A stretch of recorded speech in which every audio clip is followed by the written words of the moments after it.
Mieux appréhender et assumer la part d'ombre qui est en nous, peut-être en rencontrant ceux qui ont été submergés par cette folie, ce qu'on appelle plus communément les fous.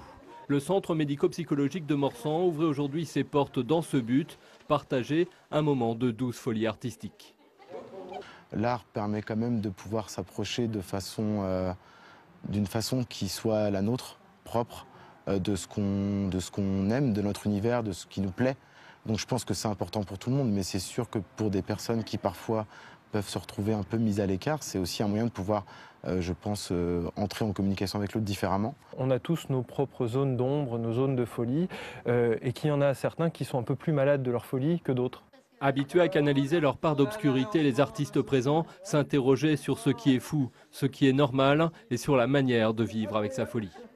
Disons qu'il faut l'apprivoiser, faut savoir vivre avec elle, faut l'assumer, faut l'aimer, faut vivre avec elle tous les jours, la faire partager. Ce qui est fou, c'est peut-être justement ce que beaucoup de gens, voire beaucoup de gens au pouvoir, considèrent comme normal.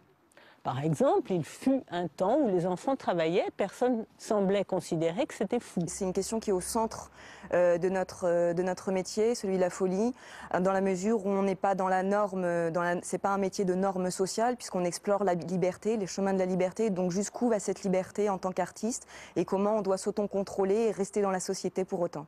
Un dialogue avec la folie qui peut se prolonger bien au-delà de cette semaine de la santé mentale, au travers de nombreuses actions que mène l'association des Temps Mêlés.